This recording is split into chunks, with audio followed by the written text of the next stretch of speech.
Hello, everyone out there in the multiverse. I'm Dan. And I'm Drea, and we own Multiverse Comics in Culpeper, Virginia. And today we're going to be talking about parodies that became legitimate in their own rights. Because we were talking about, how did we get on this conversation? Do you remember?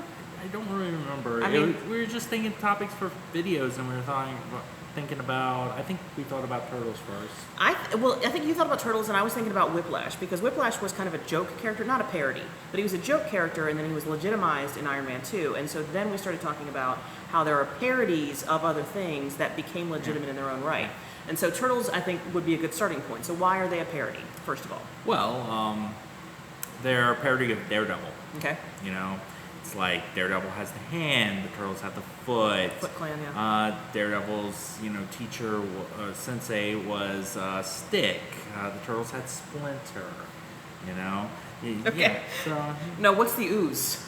well, the ooze actually is from Daredevil's origin. It is what made him blind, because there is actually someone holding turtles, and I believe there are 4 of them in his origin. And this is before the Turtles were created. Yeah. Wait. Wow. Yeah. Okay. Interesting. Yeah. There's a story there somewhere. So, yeah. Parallel universes do exist, ladies and gentlemen, and we are part of the multiverse. All right, continue. But the Turtles have become their own thing. Their own now. thing. In fact, the Eastman and Lard are their creators. Mm-hmm. They came out with the first issue. They didn't think they were going to get a second one. Right. They got so much fan mail. It's like, when are you doing your second one? So we are not. because it wasn't meant to be. It was a Right. parody. Right. But it was a parody that people fell in love with. Gotcha. Yeah. So this would be like Weird Al getting a Broadway show. Yeah. Exactly. Okay, Like all right. that. Okay, cool. And by the way, I love the Turtles. I love reading them. I'm reading the new. When did this new series that I'm reading come out? 2011. 2011. So the new 2011. Currently the longest running Turtle series to date. And it's fantastic. Interestingly enough, I would have assumed that my favorite is Mikey. Nope, Raphael. Yeah. Go figure. Yeah, that's weird. All right, She so likes the bad boys. I do. Yeah. Turtles. Yeah. Parody to legitimate. Number 2. What else are we going to talk about? Deadpool. As you know, my shirt. Yes. Deadpool shirt. He's wearing a Deadpool shirt. Get some points if you figure seriously. that out. Oh no. Let's do the thing. Comment if you know what we mean. That way we get comments. All right. Yeah. We know YouTube stuff. Yeah. We're learning. All right. So you're wearing a Deadpool shirt, and so Deadpool was a parody. What was Deadpool a parody of? Deadpool is a parody of Deathstroke as well as Spider-Man. I was going to say, he has to be a parody of Spider-Man to some degree.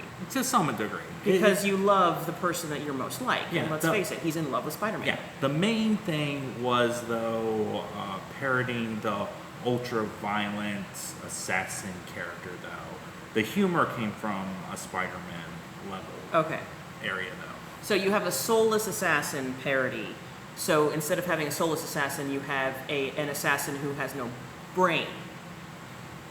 Yeah. Brainless assassin versus soulless assassin. That makes total sense. More to me. like crazy assassin, because Deadpool isn't stupid. He actually is not stupid. Agree to disagree. Okay. He acts stupid. There is Fair a enough. distinction between the two. He goes for the joke, and I Yeah. can appreciate that, because that's what I do. Fine. Yes. All right, so Deadpool became legitimate in his own right because we all love Deadpool, and having Ryan Reynolds play Deadpool just made us all extremely happy, and they need to keep making these movies until they surpass even the Avengers numbers, and that's all I have to say about that. All right, then. Love you. I love you too. All right. Parody number 3 is Lobo. Lobo! Every time I think of Lobo, I hear Brad Garrett's voice. Because I know Lobo from the animated series, so it's I hear Brad Garrett's voice, but continue. Yeah. He's not necessarily a parody of a specific character, but more like the extreme comics of like late 80s, early 90s, where, ultra violent,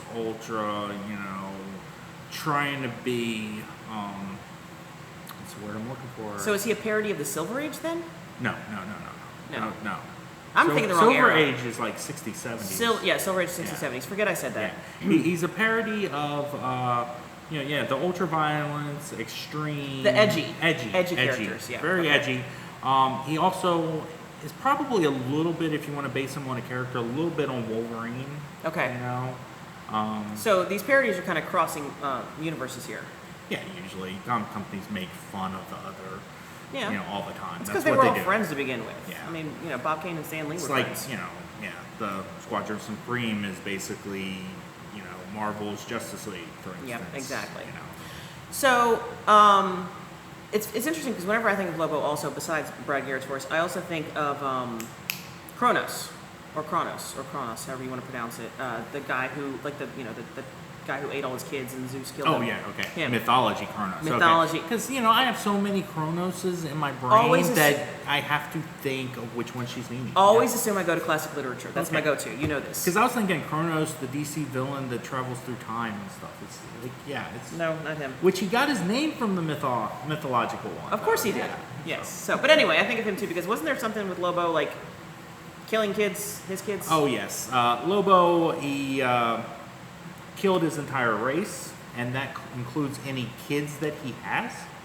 Currently, there is a daughter of Lobo on the Teen Titans, and he just learned about it and accepted a job to kill her. Of course he did. Why is he legitimized? Why? Why is he even on this list? What is he a parody of, and why is he legitimate? Because he's became popular. He's beyond his parody status. Okay, I will accept. Yeah, I'll allow it. Yeah.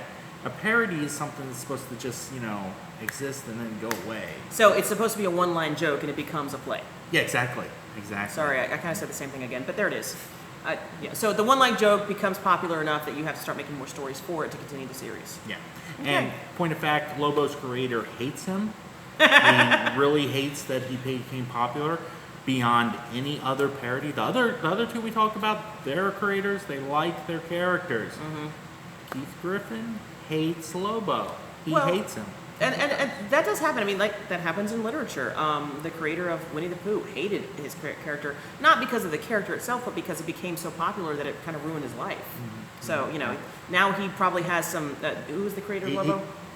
Keith Griffin. Yeah, so Keith Griffin probably has some characters that he loves, but we don't want any of those. We want Lobo, the weird exactly. guy. See, he wanted people to hate the character when he created him because it's making fun of the extreme stuff that was going on. Yeah. And then people loved him, and he can't stand Lobo now. And that's probably fodder for another video where you have a creator who has something, sort of like Upton Sinclair in The Jungle, and people loved it for exactly the wrong reasons, and so he ended up hating it. But you have the same situation where I want you to hate this. No, hate it. No, you misunderstand what hate means. Come back. I don't want to do this anymore. So it's like, you begin to regret ever creating this, but then you can't stop because everybody loves Lobo. So, any more? Or is that the only three you want to talk about? That's the only three we're going to talk about right now. All right, so the point of this video, honestly, was to talk about how a joke can become something very serious. Because, honestly, we've gotten some really good, heart-rending stuff from Deadpool, at least, and definitely from the Turtles. Oh my goodness, I'm loving the Turtles. So thank you so much for creating the parody that became the real thing, and I'm very happy about it.